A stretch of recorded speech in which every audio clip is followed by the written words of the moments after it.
नमस्कार, बहुत स्वागत है आपका। आप देख रहे हैं द न्यूज, आपके साथ मैं सृष्टि मिश्रा। देखिए, राहुल गांधी को नसीहत पे नसीहत दी जा रही है।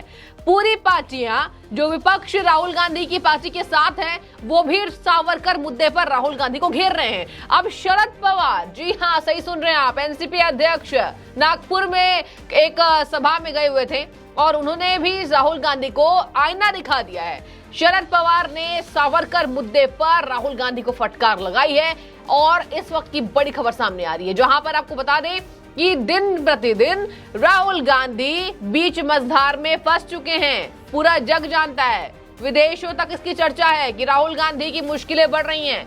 राजनीति हाथ से ना चली जाए, सत्ता तो गंवा चुके हैं लगभग, अब घर छिन चुका है तो सत्ता क्या रही। और कांग्रेस पार्टी इसका उत्थान करने में अब कई साल लगा सकती है। पहले तो अंतरकलह को ही समझाना पड़ेगा सबको।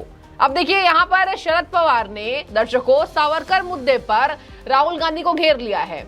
राहुल गांधी के बारे में कह रहे हैं कि सावरकर को भुलाया नहीं जा सकता, उनका बलिदान बहुत बड़ा था देश के लिए। राहुल गांधी को ये बात समझना चाहिए। इसके साथ ही आपको बता दें, उन्होंने कहा कि अगर हमने सावरकर के विचारों पर विरोध जताया है, उनके व्यक्तित्व पर कभी विरोध नहीं जताया। मैंने 32 साल पहले सदन के अंदर, जी हाँ, सही सुन रहे हैं आप, ये शरद पवार ने कहा है, एनसीपी अध्यक्ष शरद पवार, उन्होंने कहा कि 32 साल पहले मैंने संसद में ये बोला था कि उनका जो हिंदू विचारक चेहरा था वो शायद गलत हो सकता है, लेकिन उनका व्यक्तित्व गलत नहीं था। उन्होंने देश के लिए बहुत अहम भूमिका निभाया है और इस बात को समझना पड़ेगा। देखिए दर्शकों, यहाँ पर एक जो इशारा आप समझ पा रहे होंगे फिलहाल, शरद पवार के ये शब्द जो निकले हैं मुंह से, इसका एक इशारा है कि एक टिप्पणी भारी पड़ सकती है। एक टिप्पणी किसी पार्टी के नेता के द्वारा दी गई पूरी पार्टी को डुबो सकता है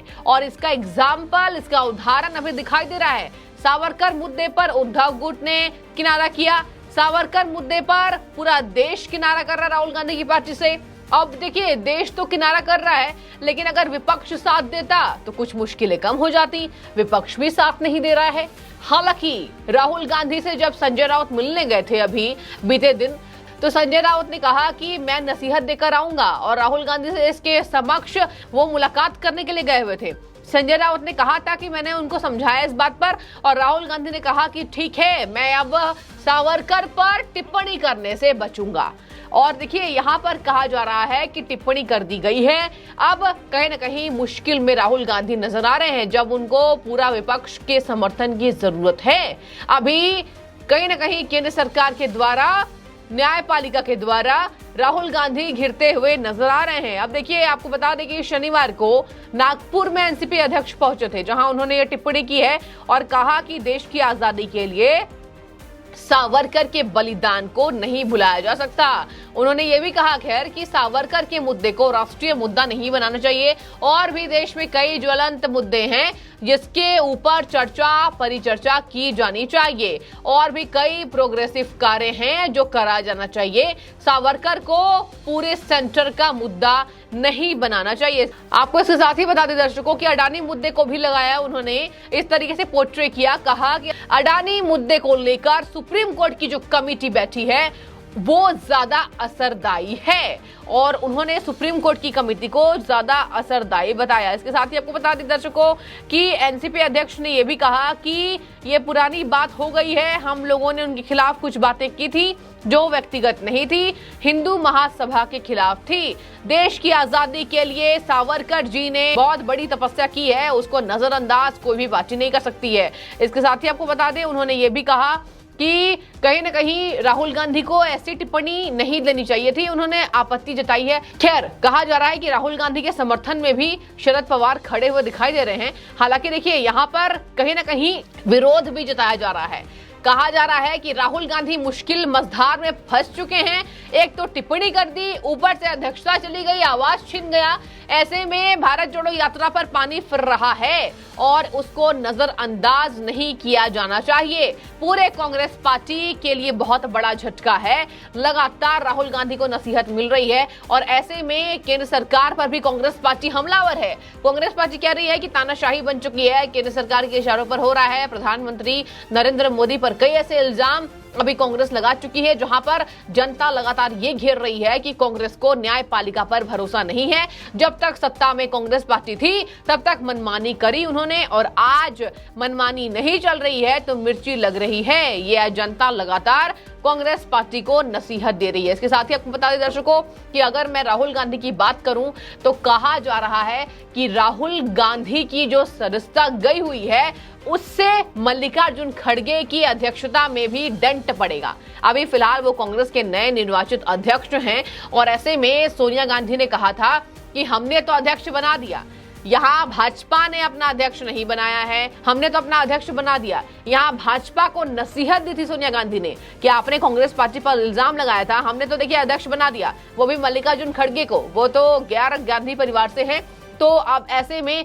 भाजपा क्या करेगी? भाजपा ने कुछ नहीं कहा, भाजपा ने इस पर टिप्पणी देने से भी बची भाजपा। लेकिन आज कहा जा रहा है कि राहुल गांधी की राजनीति धूमिल पड़ रही है, ऐसे में मल्लिकार्जुन खड़गे पर ज्यादा जिम्मेदारी आ गई है, और ऐसे में मल्लिकार्जुन खड़गे की मुश्किलें भी बढ़ रही हैं। हालांकि मल्लिकार्जुन खड़गे लगातार भाजपा पर हमलावर होते दिखाई दे रहे हैं, जहां भी निकल रहे हैं कांग्रेस पार्टी की प्रोग्रेस के बारे में वो बात नहीं कर रहे हैं, उनसे बचते हैं, लेकिन भाजपा की बात जरूर करते हैं कि राहुल गांधी के ऊपर भाजपा सरकार गिर गई है और भाजपा सरकार राहुल गांधी जी के पीछे पड़ी है, भाजपा सरकार राहुल गांधी से डर गई है, पूरी कांग्रेस पार्टी कह रही है। ऐसे में पूरा विपक्ष एकजुट होना चाहता है, ये कांग्रेस का कहना है। लेकिन आपको बता दें दर्शकों, सावरकर के मुद्दे पर विपक्ष किनारा कर रहा है और कहा जा रहा है कि विपक्ष को आने की दिली तमन्ना थी राहुल गांधी के साथ, केवल इस वजह से कि भाजपा को घेरना है।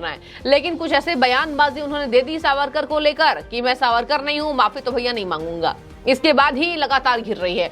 ऐसे में टाइम बढ़ता जा रहा है, चुनाव सर पर है, तो कहा जा रहा है कि विपक्ष अगर एकजुट नहीं होता है तो राहुल गांधी की मुश्किलें बढ़ सकती हैं, क्योंकि लगातार कांग्रेस पार्टी ये चाह रही है कि राहुल गांधी को एक सर्वमान्य नेता घोषित करे, विपक्ष के सबसे प्रमुख चेहरे पर राहुल गांधी रहे। हालांकि कई बार ऐसी नसीहत दे दी गई है। और इसके साथ ही आपको बता दें दर्शकों कि शरद पवार की अगर मैं बात करूं तो पहले तो उद्धव ठाकरे ने आपत्ति जताई सावरकर मुद्दे पर। शरद पवार ने सुप्रीम कोर्ट के फैसले को भी लेकर कहा कि कहीं न कहीं अडानी समूह द्वारा कथित स्टॉक हेरफेर मुद्दे की जांच के लिए भारत के मुख्य न्यायाधीश द्वारा नियुक्त सुप्रीम कोर्ट द्वारा गठित 6 सदस्यीय समिति का उन्होंने पक्ष लिया और कहा कि ये कांग्रेस के नेतृत्व वाले विपक्ष द्वारा मांग की गई संयुक्त संसदीय समिति से अधिक प्रभावी होगी। पवार ने अपने स्टैंड को सही ठहराते हुए यह भी कहा कि एक सामान्य ज्ञान है कि जेपीसी में सत्ताधारी पार्टी के अधिक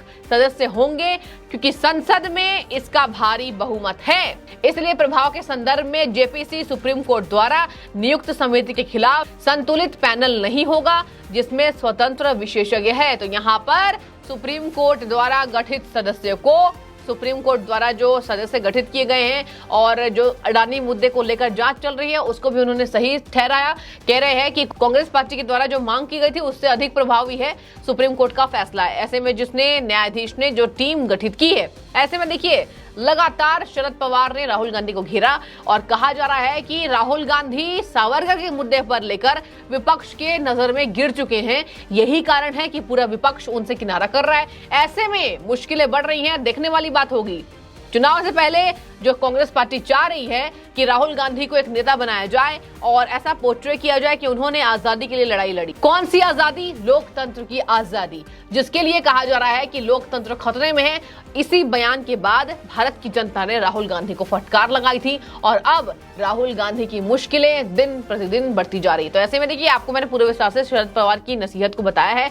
शरद पवार की नसीहत को आप किस तरीके से देख रहे हैं हमें कॉमेंट में बताइए। आपका बहुत शुक्रिया द न्यूज़ से जुड़ने के लिए।